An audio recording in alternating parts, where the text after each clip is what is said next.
Assalamualaikum warahmatullahi wabarakatuh.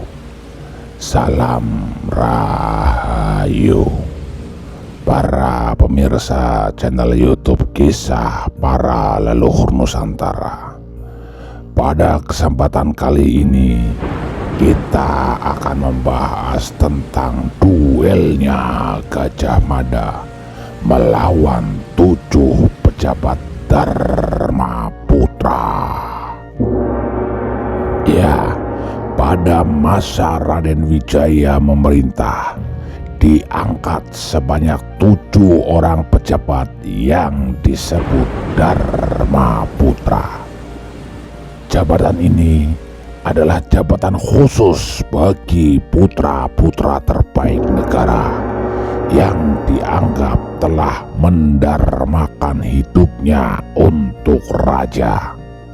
Ketujuh orang Dharma Putra ini adalah Rakuti, Rasemi, Rapangsa, Rawedeng, Rayuyu, Rabanyak, dan Ratanca. Dari ketujuh Dharma Putra tersebut, yang sangat terkenal adalah Rakuti dan Ratanca. Rakuti terkenal karena berhasil menduduki istana kerajaan dan memproklamirkan diri secara sepihak menjadi Raja Majapahit. Sementara Ratanca terkenal karena mampu membunuh Jaya Negara, yaitu Raja Majapahit yang kedua. Baik Rakuti maupun Ratanca, keduanya mati mengenaskan. Sebab karena kalah duel dengan Gajah Mada. Pada waktu itu, Gajah Mada hanya seorang prajurit kelas teri, yaitu prajurit yang kerjanya berdiri mematung di depan istana dalam rangka menjaga keamanan rajanya. Para pemirsa channel YouTube Kisah Para Leluhur Nusantara, ya, pada masa Raden Wijaya memerintah Majapahit, Dharma Putra merupakan pejabat kesayangan sang raja. Dari ketujuh Dharma Putra yang diangkat, semuanya mempunyai jasa dan mempunyai keahlian masing-masing. Seperti Ratanca, diangkat menjadi Dharma Putra karena dia berhasil menyembuhkan penyakit mematikan yang diderita oleh raja. Rakuti diangkat menjadi Dharma Putra karena cakap dalam kemiliteran dan membanggakan negara. Begitu juga dengan Dharma Putra yang lainnya, mempunyai keahlian dan jasanya masing-masing. Selepas kematian Raden Wijaya, yang menjadi raja selanjutnya adalah Jaya Negara, anak laki-laki satu-satunya Raden Wijaya dari seorang wanita Melayu. Raja ini diceritakan sebagai raja muda yang otaknya banyak dipengaruhi oleh Dyah Halayudha, seorang patih licik yang menghalalkan segala cara. Kebijakan-kebijakan raja banyak dipengaruhi oleh hasutan Dyah Halayudha, sehingga para pejabat Majapahit banyak yang disengsarakan dalam zaman ini. Pejabat-pejabat yang berseberangan dengan Dyah Halayudha satu persatu dibunuh atas nama kerajaannya. Tuduhannya pun bermacam-macam. Ada yang dianggap tidak becus bertugas sampai dituduh memberontak. Gesekan Dharmaputra dengan pemerintah Majapahit dimulai dari peristiwa dibunuhnya Patih Nambi. Pada tahun 1316, ayah Patih Nambi yang bernama Pranaraja meninggal dunia di Lumajang. Salah satu anggota Dharmaputra, yaitu Rasemi, ikut dalam rombongan pelayat dari Majapahit. Kemudian terjadi peristiwa tragis di mana Nambi difitnah melakukan pemberontakan oleh Dyah Halayudha.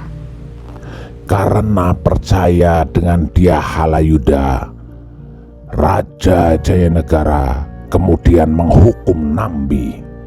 Saat pasukan Majapahit datang menyerang, Rasemi yang masih berada di Lumajang bersama anggota rombongan lainnya, mau tidak mau ia pun bergabung membela Nambi. Akhirnya Nambi dikisahkan terbunuh beserta seluruh pendukungnya, termasuk Rasemi. Kisah ini dituturkan dalam naskah Kidung Sorandaka. Setelah peristiwa terbunuhnya Rasemi, keenam anggota Dharmaputra yang masih hidup menyimpan dendam terhadap Jayanegara dan Dyah Halayudha. Amat dimaklumi, sebab di antara ketujuh anggota Dharmaputra tersebut terdapat ikatan batin satu sama lainnya. Terlebih-lebih pada waktu itu roda pemerintahan Majapahit dijalankan tidak becus selama Jayanegara memerintah. Puncaknya pada tahun 1319, Rakuti bersama anggota Dharmaputra lainnya berhasil mempengaruhi pejabat-pejabat tinggi untuk memberontak. Dalam pemberontakan ini, Rakuti berhasil merebut istana dan membunuh Dyah Halayudha. Sementara Jayanegara sendiri berhasil diselamatkan oleh Gajah Mada ke suatu tempat yang jauh dari istana. Dalam pemberontakan itu, satu-satunya anggota Dharmaputra yang tidak ikut-ikutan adalah Ratanca. Amat dimaklumi karena Ratanca merupakan seorang tabib yang tidak minat dengan urusan politik. Lagi pula, beliau adalah seorang yang lembut dan tidak pandai silat. Setelah keberhasilan Rakuti merebut istana raja, kemudian Rakuti dengan gegabah mengangkat diri sebagai Raja Majapahit. Terang saja, hal ini membuat pecah kaum pemberontak yang dipimpinnya. Sebab mereka memberontak bukan untuk melawan negara, tapi bertujuan untuk menggulingkan Jayanegara. Untuk kemudian pemerintahan selanjutnya diserahkan kepada keturunan pendiri Majapahit lainnya, bukan malah merajakan Rakuti yang seorang sudra. Dalam tempat persembunyiannya, Gajah Mada menjaga betul rajanya dari ancaman pembunuhan pasukan Rakuti. Selain itu, Gajah Mada juga terkadang memasuki ibu kota kerajaan guna memata-matai perkembangan terkini dalam ibu kota. Mendapati sebagian besar pejabat kerajaan tidak setuju dengan rajanya Rakuti, Gajah Mada memanfaatkan suasana. Gajah Mada mempengaruhi pejabat-pejabat tinggi tersebut guna menggulingkan Rakuti dari tahta, sambil menjanjikan bahwa nantinya Jayanegara akan berubah dalam memerintah selepas disingkirkannya Rakuti dari singgasana. Mereka pun kemudian setuju dengan usulan Gajah Mada. Setelah rencana penyusunan penggulingan Rakuti direncanakan dengan matang-matang, pasukan Gajah Mada kemudian menggempur istana dibantu oleh orang dalam istana yang tidak setuju dengan Rakuti. Dalam peristiwa ini terjadi duel antara Gajah Mada dengan Rakuti. Ya, Rakuti dibantu oleh Rapangsa, Rawedeng, Rayuyu, dan Rabanyak. Kelimanya kemudian dapat dibunuh oleh Gajah Mada. Selepas kejadian itu, kemudian Gajah Mada membersihkan istana dari pendukung Rakuti.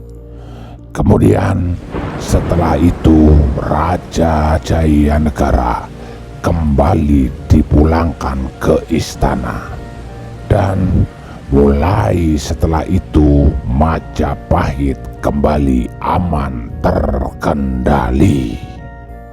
Gajah Mada untuk selanjutnya tidak tinggal lagi di Majapahit.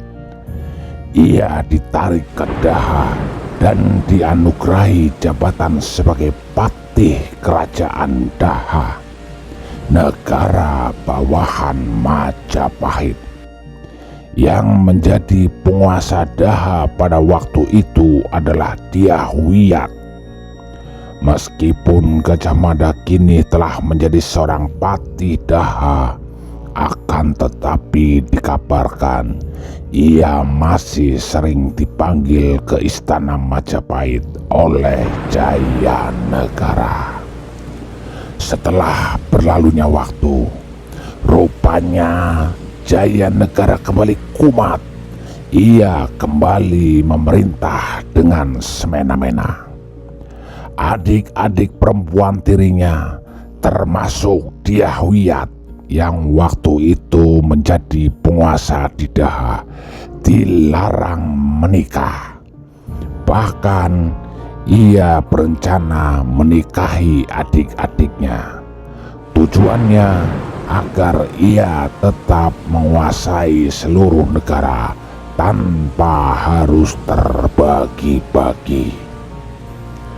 Kelakuan Raja Jayanegara ini kemudian memancing emosi Ratanca, anggota Dharmaputra yang satu-satunya masih hidup. Ia muak dengan kelakuan rajanya. Ia pun kemudian memberikan masukan kepada Gajah Mada agar ia mau mencegah kelakuan buruk rajanya. Tetapi Gajah Mada sepertinya tidak mau tahu dan tidak mau menggubris. Pada suatu ketika, Jayanegara terkena sakit bisul kronis. Bisulnya dikabarkan membengkak sehingga ia tak sanggup lagi untuk berjalan. Gajah Mada dipanggilnya ke istana, dan untuk mengobati sang raja dipanggillah Ratanca ke istana.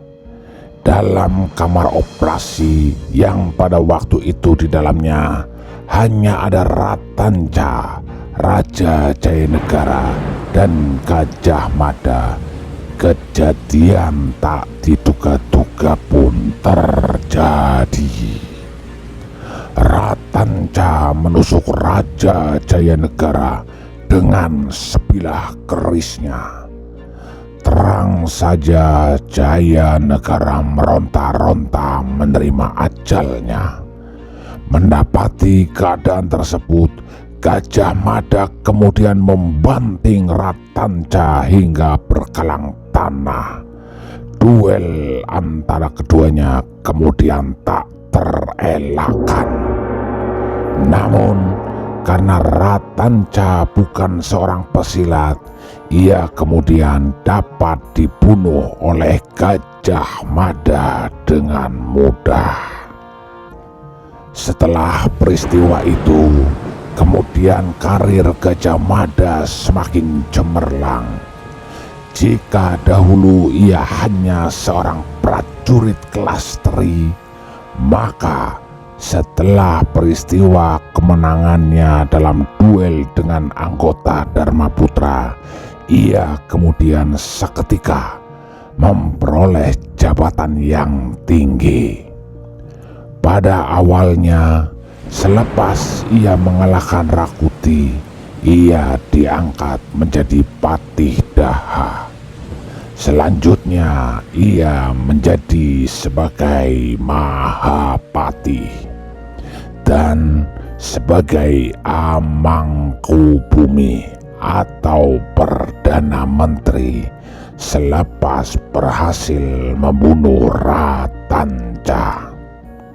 Maka tanpa adanya peristiwa pemberontakan yang dilakukan oleh anggota Dharmaputra, tidak akan ditemui dalam sejarah coretan mengenai Mahapati Amangkubumi Gajah Mada. Mahapati dan Amangkubumi terbesar dalam sejarah Majapahit.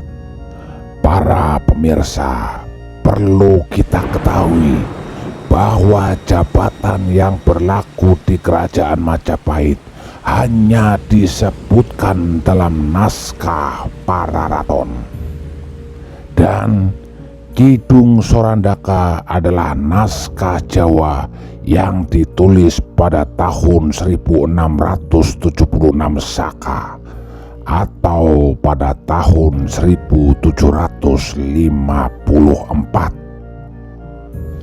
Demikianlah kisah tentang duelnya Gajah Mada melawan 7 pejabat Dharmaputra. Terima kasih. Salam Rahayu.